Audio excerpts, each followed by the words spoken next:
Well, hey, Daily Dosers, Chris here. If you have enjoyed the Psalm series that we've been doing, I am sad to tell you this is the last day of it.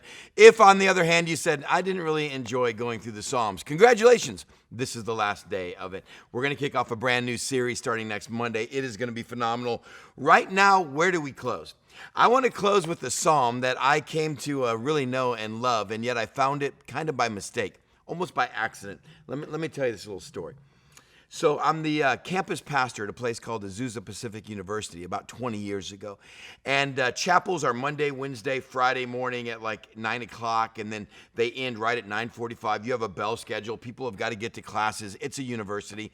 And I wanted a chapel where we could teach longer. I know, go figure. Where we could have extended worship. So we're going to do a Wednesday night chapel somewhere around 9 o'clock.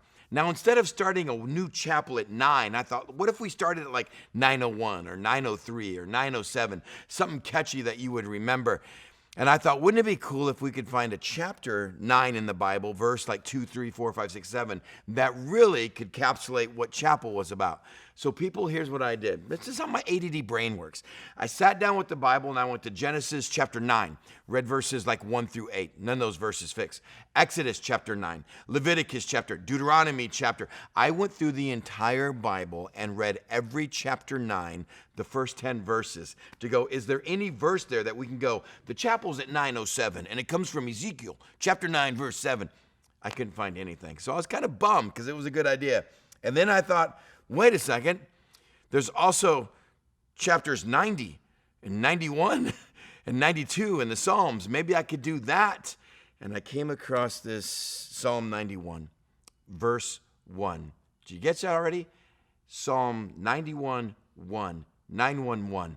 Maybe you've seen it on certain vehicles around town. Maybe you've had to use that number at one time or another in your life. It is a call for help. It is a call in the place of emergency. I thought it fit for what our chapel wanted to do. I thought it fit for just 911. This is our spiritual 911. Psalms 91, 1. We close our series. He who dwells in the shelter of the Most High will rest in the shadow of the Almighty. And I will say to the Lord, He is my refuge. He is my fortress, my God, in whom I trust. Did you catch that? Psalm 91, 1. Those who dwell in the shelter of the Most High will rest in the shadow of the Almighty. If you were at church last weekend or you heard the message because you missed it, hint, hint, I did this whole thing on what does lordship look like? How do we fit under God's umbrella? And we actually had an umbrella on stage, and we talked about what it's like to put the great things in our life under God's lordship. This is really a part 2. We closed the Psalm series with that exact same picture that says, you know what? Those who dwell in the shelter of the Most High, when I am walking with God, when I am under His lordship, then I simply get to say of the Lord, He is my refuge and my fortress, my God, in whom I trust. I can rest in the shadow of the Almighty. Isn't that a cool picture to see yourself today? You and I, as children of God, if we have put our hope and our faith in God, if I have put myself under His mighty fortress, under His lordship, what a cool picture as sons and daughters of God to go, I walk in Dad's shadow. I mean, what a picture. Something about me as a little kid growing up in Texas to walk behind Dad. Something about me being able to carry his glove or his baseball bat when he was playing softball, and I would sit there in the dugout with him and know it was my dad's turn up at bat. Something about being behind a guy that I thought was 10 foot 8 inches tall, 400 pounds, all in the right way of muscle.